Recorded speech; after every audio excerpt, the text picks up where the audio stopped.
పాయకరావుపేట మండలం పేదరామభద్రపురం గ్రామంలో శ్రీ సీతా లక్ష్మణ హనుమత్ సమేత కోదండరామస్వామి వారి విగ్రహ ప్రతిష్టాపన మహోత్సవం ఘనంగా ప్రారంభమైంది. గురువారం గ్రామ పెద్దలు భక్తులు మూల విగ్రహాలను కొండపై ఉన్న ఆలయం వద్దకు భక్తి శ్రద్ధలతో తోడ్కొని వెళ్లారు. శుక్రవారం ఉదయం 7:06 విగ్రహ ప్రతిష్టాపన జరుగుతుందని అర్చకులు తెలియజేశారు.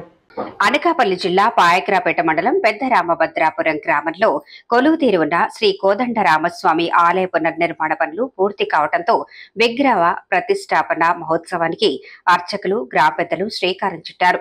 శ్రీ వాడపల్లి గోపాలాచార్య స్వామి వారి ఆధ్వర్యంలో బుధ గురువారాల్లో విశేష పూజా కార్యక్రమాలు నిర్వహించారు.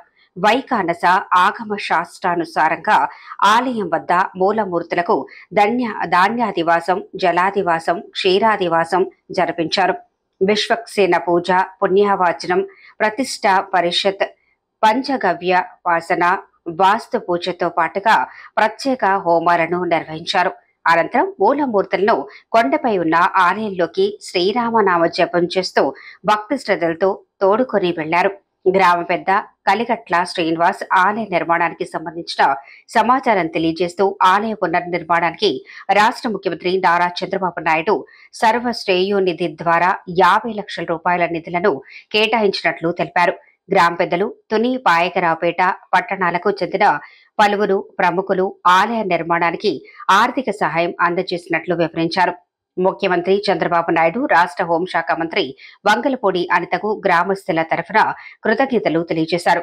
కొండపైకి వెళ్లే తాత్కాలిక రోడ్లు మార్గం కోసం డెక్కన్ కెమికల్స్ యాజమాన్యం సహకారం అందించడం జరిగిందన్నారు.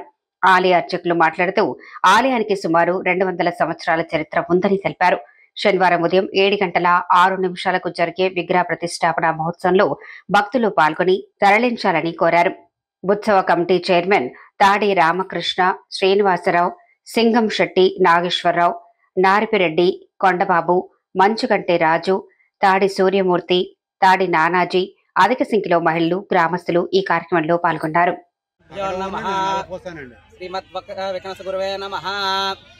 పెదరామభద్రపురం గ్రామంలో వేయించేసినటువంటి కోదండరామస్వామి వారి ఆలయ పునర్నిర్మాణం అనేది చాలా ఘనంగా జరుగుతున్నాయి. ఇది 28, 29, 33 రోజులు కార్యక్రమాలు చాలా ఘనంగా ఈ గ్రామ పెద్దలు అందరూ కూడా అలాగే ఈవో గారు ఆధ్వర్యంలో చాలా ఘనంగా నిర్వహిస్తున్నారు. 28వ తారీఖు అనగా నిన్నటి రోజున స్వామివారికి అంకురార్పణ అనేది జరిగినది. ఈ రోజు 2వ రోజు అమ్మవారిని, స్వామివారిని అలాగే ఉత్సవమూర్తులకి ఘనంగా క్షీరాదివాసం, అలాగే ధాన్యాదివాసం, అలాగే జలాదివాసం అనేది నిర్వహించడం అనేది జరుగుతుంది. రేపు స్వామివారిని, అమ్మవారిని అలాగే మూల విరాట్టుల్ని అక్కడ కొండపైన 7:06 దివ్యమైనటువంటి ముహూర్తంలో మళ్ళీ పునఃప్రతిష్ఠ అనేది జరగడం అనేది జరుగుతుంది.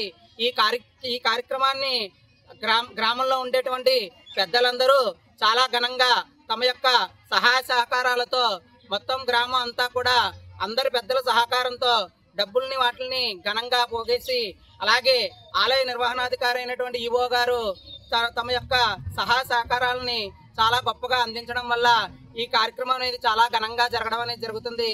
ఇక్కడ ఈ ఆలయం యొక్క విశిష్టత ఏమిటి అంటే కనుక ఇది వైకానస ఆగమనం ప్రకారం ఇక్కడ అమ్మవారు, స్వామివారు పూజలు అనేవి అందుకోవడం జరుగుతుంది. వైకానస ఆగమనం యొక్క గొప్పతనం ఏంటంటే ఇక్కడ చుట్టుపక్కల ఏ గ్రామంలోని లేదా ఏ దివ్య స్థలంలోని లేనటువంటి ఘనమైనటువంటి కీర్తి దేవాలయానికి ఉంది. ఏంటంటే ఇక్కడ అమ్మవారు స్వామివారికి వైఖానసాగమం ప్రకారము కుడివైపున ప్రతిష్ఠింపబడ్డారు. వైఖానసాగమం ప్రకారం తిరుమల తిరుపతి దేవస్థానంలో కూడా అమ్మవారు స్వామివారికి ఎడం వైపునే ఉంటారు, కానీ మన దేవాలయంలో వైఖానసాగమం ప్రకారము పూజలు అందుకుంటున్నటువంటి స్వామివారికి కుడివైపున అమ్మవారు ఉండడం అనేది ఇక్కడ ఉండేటువంటి ఈ ఆలయం యొక్క విశేషమైనటువంటి కోవిల. ఇది పుష్పగిరి అంటారండి. ఈ కొండనే పుష్పగిరిపై వెలసిన శ్రీ కోదండరామస్వామి వారి ఆలయానికి గౌరవ ముఖ్యమంత్రి వర్యులు చంద్రబాబు నాయుడు గారు 50 లక్షలు ఇవ్వడం జరిగింది. ఆ 50 లక్షలు సరిపోక కాంట్రాక్టర్స్ ఎవరు ముందుకు రాకపోవడం వల్ల గ్రామస్తులందరూ కూడా, అలాగే ఇక్కడ భూమిలో ఉన్న తునిలో ఉన్న పెద్ద పెద్ద రైతులు కూడా వారి యొక్క సహాయ సహకారాలు అందించి ఈ తాలూకా గుడిని ఇలాగ మేము నిర్మించుకొని స్థాపించడం జరిగింది. ఈ సభాముఖంగా కూడా మేము చంద్రబాబు నాయుడు గారికి అయితే, అలాగే మా హోమ్ మినిస్టర్ గారు అనితమ్మ గారికి అయితే కూడా మేము కృతజ్ఞతలు తెలియజేసుకుంటున్నాము. ఎందుకంటే వారి సహాయ సహకారాలు లేకపోతే ఈ రోజు గుడి ఈ స్థాయికి రాదు.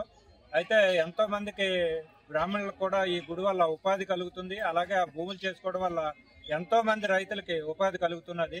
అయితే ఇటువంటి మహోత్తరమైన కార్యక్రమాన్ని ఈ రోజు ఎప్పుడో మా పూర్వీకులు సుమారు 250 సంవత్సరాలు 200 సంవత్సరాల క్రితం ఎప్పుడో స్థాపించారు బ్రిటిష్ వాళ్ళ కాలంలో ఈ గుడిని. అయితే ఇప్పుడు ఈ రోజు మేమందరం కూడా మా చేతుల మీదుగా మళ్ళీ పునర్నిర్మాణం గావించడం అనేది మా గ్రామస్తులందరం కూడా అదృష్టంగా భావిస్తున్నాము. ఈ గుడిలో ముఖ్యంగా ఏంటంటే మాకు ఇక్కడికి వచ్చిన బ్రాహ్మణ్స్లో పంతులందరూ కూడా చెప్తుంటారు, ఈ కొండ మీదకి వచ్చి ఏదైనా సరే మనస్ఫూర్తిగా మీ కోరికలను కోరుకునేట్లా ఒక 3 వారాలు ప్రత్యేకంగా వస్తే ఆ అనుకున్నది సాధించడం జరుగుతుంది అని కూడా మాకు ఎన్నోసార్లు మా సత్యబాబు గారు చెప్పడం జరిగింది. అలాగే కూడా మేము ఏదైనా సరే మా తాలూకా బాధల్ని రాములవారి ఎదుట మేము విన్నవించుకుంటే 3 వారాలు కంటిన్యూ వెళ్తే అది సఫలీకృతం కూడా జరుగుతున్నాయి. కాబట్టి భక్తులందరూ కూడా ఈ గుడిని సందర్శించుకొని వాళ్ళు మొక్కులు చెల్లించుకొని కోరికలు తీర్చుకోవాల్సిందిగా కూడా కోరి ప్రార్థిస్తూ నాకు ఈ అవకాశం ఇచ్చిన పెద్దలందరికీ నమస్కారం తెలియజేస్తూ సెలవు తీసుకుంటున్నాను.